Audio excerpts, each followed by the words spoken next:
حدیث حضرات یہ دعویٰ کرتے ہیں کہ سعودی عرب میں اہل حدیث کا دین رائج ہے، جبکہ جناب مولانا مکی حجازی فرماتے ہیں کہ وہاں امام احمد بن حنبل کا دین رائج ہے۔ سعودی عرب کا باقاعدہ قانون ہے، نیٹ پہ سرچ کر لیں آپ، لا ہے کہ فقہ حنبلی نافذ ہے وہاں پہ، یہ تو گوگل پہ لکھیں آ جائے گا، اور باقاعدہ فقہ حنبلی کی کتابیں لا میں شامل ہیں کہ اس کتاب پر فیصلہ کیا جائے گا، اس میں جزیہ نہ ملے تو اس کتاب پر۔ اور سعودی عرب کے قانون میں یہ بھی ریٹن میں لکھا ہوا ہے، اب کا مجھے پتہ نہیں، 8-10 سال پہلے تک تو یہ تھا کہ اگر فقہ حنبلی میں حل موجود نہ ہو تو پھر فقہ حنفی سے لیا جائے گا۔ یہ جو شیخ شریم ہے نا امام حرم، انہوں نے فقہ حنفی میں پی ایچ ڈی کی ہے، خود تو یہ حنبلی ہیں لیکن فقہ حنفی میں انہوں نے پی ایچ ڈی کی ہے۔ تو سعودی عرب میں اگر آپ فقہ حنبلی نہیں پڑھتے تو آپ کسی اونچی پوسٹ پہ جا ہی نہیں سکتے، سمجھ رہے ہیں، وہاں پڑھنا ضروری ہے۔ یہ تو وہاں کا جو سرکاری مذہب ہے، ابھی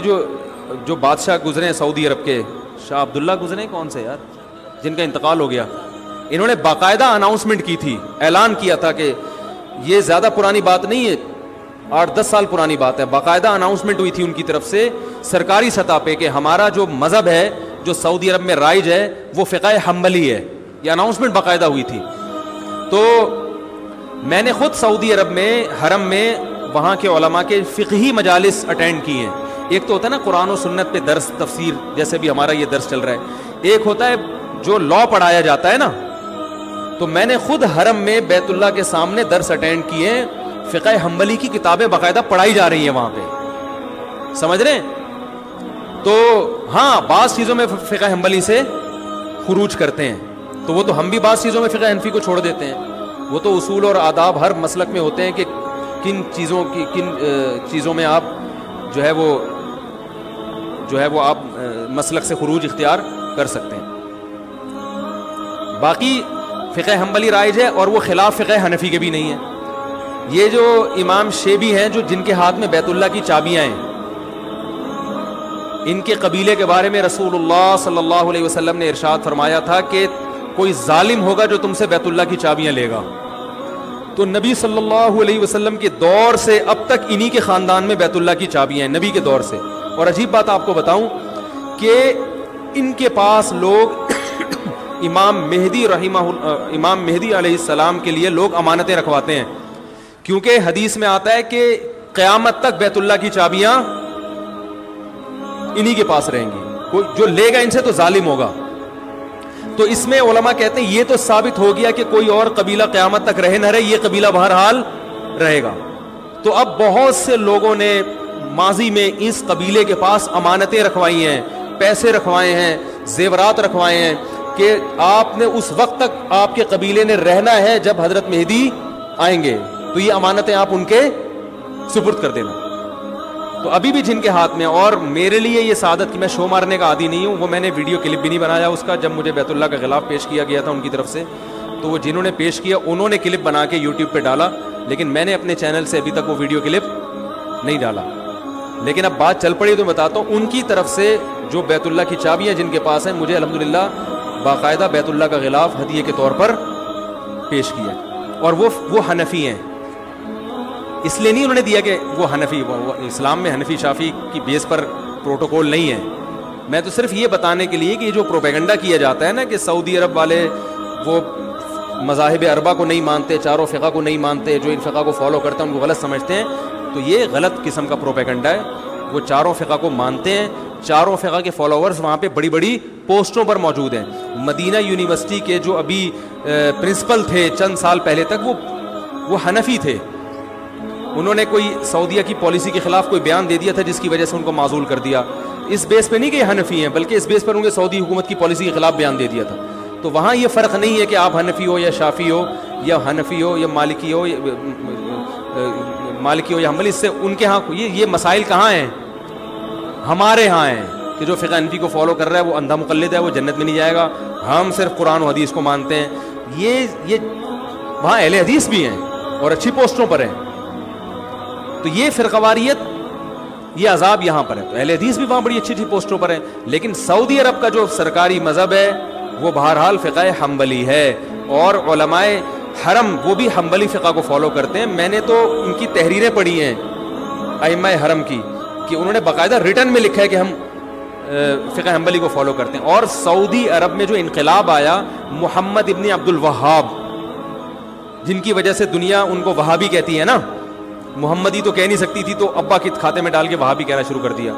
محمد ابن عبد الوہاب جو ہے, جن کو سارے عرب فالو کرتے ہیں, ان کے جو بیٹے ہیں نا, انہوں نے اپنے والد کے عقائد بیان کیے ہیں. اس میں صاف طور پر لکھا ہے کہ ہم فقہ حنبلی کو فالو کرتے ہیں اور ہم نے پانچواں کوئی مسلک نہیں نکالا. اور محمد ابن عبد الوہاب, میرے پاس یہ سارے تحریر ثبوت کے ساتھ موجود ہیں, چونکہ یہ سوال تو اچانک آ گیا نا, تو ان کے حوالوں کے ساتھ موجود ہیں. ان سے کسی نے سوال پوچھا محمد ابن عبد الوہاب سے حرم میں کہ کیا آپ نے کوئی پانچواں مسلک نکالا ہے؟ انہوں نے جواب دیا کہ ہم نے کوئی پانچواں مسلک نہیں نکالا. اہل سنت والجماعت کے جو 4 مکاتب فکر ہیں, حنفی, مالکی, شافعی, حنبلی, ہم انہی کو فالو کرتے ہیں. آئی بات سمجھ میں؟ اور اس میں ہم فقہ حنبلی کو فالو کرتے ہیں, اور ہم ان تینوں کو, چاروں کو برحق سمجھتے ہیں. یہاں تک کہ ان کے جو بیٹے ہیں نا محمد ابن عبد الوہاب کے, ان کے فتاوی میں یہ بات لکھی ہے, انہوں نے کہا کہ ہم ابن تیمیہ رحمہ اللہ تعالیٰ کو مقتدا اور رہبر سمجھتے ہیں,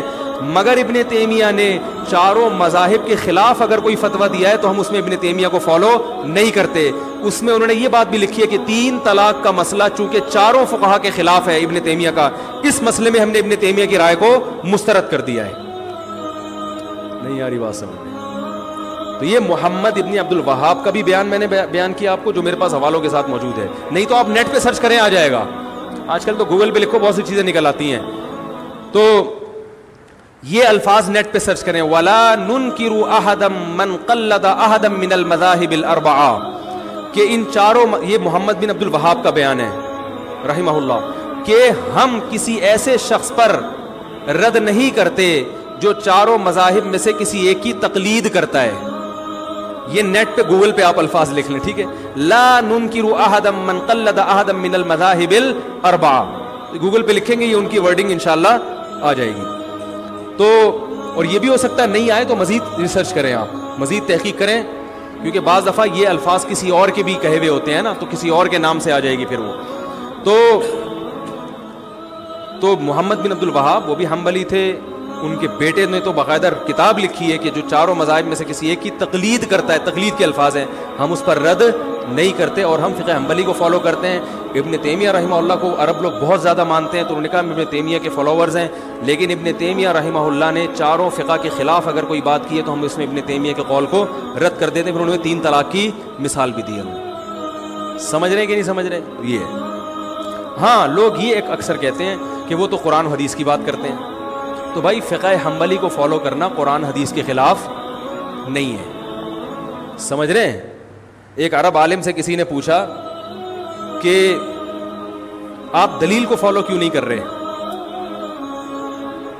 آپ نے جو قانون نافذ کیا ہے کہ فقہ حنبلی پر فتویٰ دیا جائے گا, دلیل کو فالو کیوں نہیں کر رہے؟ تو انہوں نے کہا کہ اس کا مطلب ہے کہ امام احمد بن حنبل نے دلیل کو فالو نہیں کیا تھا. یعنی جب بھائی دلائل تو چاروں نے دلیل کو فالو کیا ہے, لیکن جب ان کے فالو کرنے کے بعد ان کا اختلاف ہوا تو کسی ایک کو تو ترجیح دینی پڑے گی نا. یا تو آپ جج پہ چھوڑ دیں, تو جج میں تو ہر طرح کے لوگ آتے ہیں, وہ کبھی کسی چیز کو ترجیح دے دے گا, کبھی کسی چیز, کبھی اس کا اپنا مفاد بھی ہوگا. تو قانون کے میں ایک دائرہ کار میں لانا پڑتا ہے کسی کو. ہاں, بہت سے سعودی عرب کی عدالت کے فیصلے ہیں جس میں, بہت سے تو نہیں کہوں گا, بعض فیصلوں میں انہوں نے فقہ حنبلی سے خروج کیا ہے, وہ زمانے کے لحاظ سے, ضرورت کے لحاظ سے, تو وہ ہم بھی کرتے ہیں. تو ہم نے بھی بعض فتاوی ایسے ہیں ہمارے مدارس سے دیے جاتے ہیں جس میں فقہ حنفی سے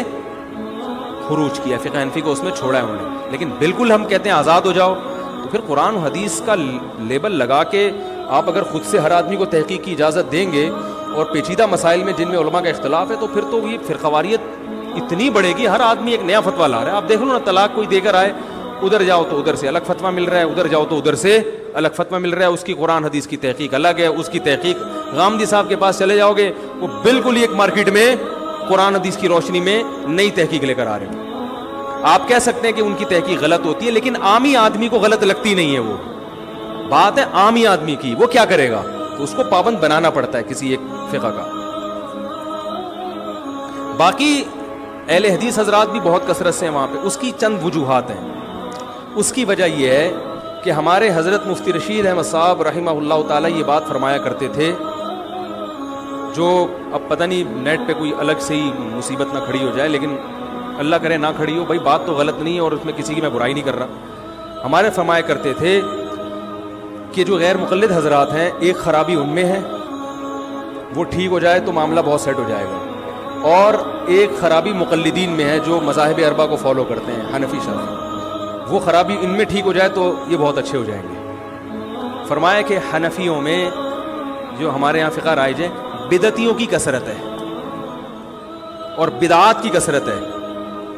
اور غیر مقلدین میں کم علمی کی کثرت ہے، ریسرچ آدھی ہوتی ہے لیکن اس کو کل سمجھ رہے ہوتے ہیں۔ تو یہ دو خرابیاں ختم ہو جائیں، ادھر علم کا لیول تو کیا ہو جائے، بڑھ جائے، کیونکہ جب علم آئے گا نا تو پھر عالم کو پتا ہوتا ہے کہ بھائی اس مسئلے میں یقینی طور پر رائے قائم نہیں کر سکتا، اس میں وہ دوسرے کی رائے کا احترام کرنا سیکھ جائے گا کہ بھائی اس میں یہ قول بھی ہے۔ بات آ رہی ہے سمجھ میں؟ جیسے فقہائے کرام ایک دوسرے کا احترام کرتے تھے اختلاف کے باوجود کہ بھائی اس میں ان کی بھی دلیل ہے، بالکل اس کو کلعدم نہیں قرار دے سکتے ہم۔ ہمارے ہاں اہل حدیث حضرات، سب نہیں ہوں گے ایسے، بہت سے اہل حدیث حضرات کیا کرتے ہیں، ان کو جو حدیث مل گئی نا اور ان کی جو سمجھ میں آ رہا ہے اس کا مطلب، وہ سب پہ مسلط کرنا چاہتے ہیں کہ بس یہی ہے، اس کے علاوہ کچھ نہیں ہے، اور پھر دوسرے پر الزام کہ تم غلط کہہ رہے ہو، تم حدیث کے منکر ہو۔ جب آپ کا علم زیادہ ہوگا نا تو آپ کا ظرف بڑا ہو جائے گا، آپ کہو گے نہیں بھائی اس کے قول کی بھی ایک جہت اور اس کی قول کی بھی ایک دلیل ہے جس کی وجہ سے یہ مسئلہ کیا بن گیا، اختلافی، تو آپ کا ظرف بڑا ہو جائے گا۔ تو غیر مقلدین جن کو کہا جاتا ہے، جو اہل حدیث حضرات ہیں، ان کا مسئلہ یہ ہے کہ ان میں سے اکثر لوگ علم سے فارغ ہوتے ہیں، چند حدیثیں وہ بھی اردو میں پڑھ کر فتویٰ لگانا شروع کر دیتے ہیں، ان کو اس کی اصلاح کی ضرورت ہے۔ اور حنفیوں میں بڑی مصیبت یہ ہے کہ ہر بدعت امام ابو حنیفہ کے کھاتے میں، بولو بھائی، ڈالی بدعات بہت ملیں گی آپ کو، اور یہ دیوبندیوں میں بھی ملیں گی۔ جب ان سے بولو بھائی اس کی دلیل کیا ہے، تو سب تو ایسے نہیں ہوتے، سب تو ظاہر ہے ہر جگہ اچھے، میں تو چھوٹا منہ بڑی بات ہو جائے گی نا، میں بڑے عالم سے سنی ہے میں نے یہ بات، تو وہ جب دلیل سے بات کرو، بعض لوگوں کی عادت ہم نے یہ دیکھی ہے، تو وہ حضرت دامت جی نے یہ فرمایا، دامت برکاتہ نے یہ فرمایا، حضرت والا نے یہ فرمایا، تو حضرت جی نے فرمایا، تو عامی آدمی یہ کہتا ہوا تو سمجھ میں آتا ہے، لیکن کوئی عالم کو تو چاہیے بھائی آپ تو کم از کم کوئی دلیل پیش کریں نا اس کی۔ تو بہت ساری بدعتیں رائج ہو چکی ہیں، لیکن پھر وہ فقہ حنفی کے کھاتے میں ڈال دیتے ہیں کہ ہم حنفی فقہ کو فالو کرتے ہیں، اور فقہ حنفی میں ایسے، فقہ حنفی میں حالانکہ وہ ایسا امام حنیفہ نے نہ ایسا کہا ہوتا ہے، نہ ان کی کوئی ایسی رائے ہوتی ہے، نہ ان کے شاگردوں نے، نہ مجتہدین سے کچھ منقول ہوتا ہے۔ تو ہمارے حضرت فرمایا کرتے تھے کہ تقلید کی جاتی ہے مجتہد کی۔ اب یہ نہیں کہ جو بات کہہ دے وہ پتھر پہ لکیر بن گئی، آپ نے صرف اس لیے ماننا ہے کہ وہ ہمارے حضرت جی نے کہی ہے، ایسا نہیں ہے۔ تو مقلدین میں بدعت کی بیماری زیادہ ہے، اور اہل حدیث اکثر بدعات سے بچے ہوئے ہوتے ہیں، اکثر میں نے دیکھا ہے کہ وہ بدعت سے دور ہوتے ہیں، ان میں بہرحال یہ خوبی ہے۔ تو سعودی عرب میں چونکہ عربوں کا مزاج ہے کہ وہ بدعات کو نہیں مانتے، وہ بدعات سے بہت دور ہیں،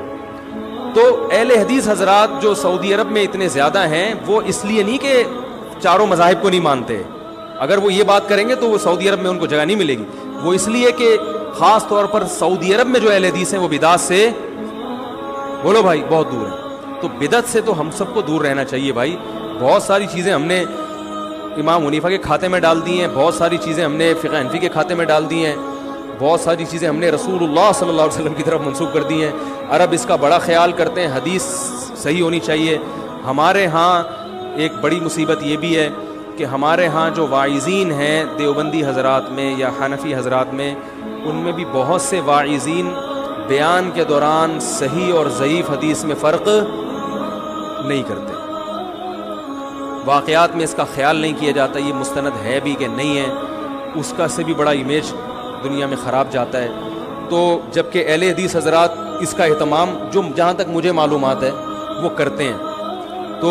کہ وہ حدیث کی بہرحال کوشش کرتے ہیں کہ صحیح ہو، آگے وہ حدیث سے مطلب جو کشید رہے ہوتے ہیں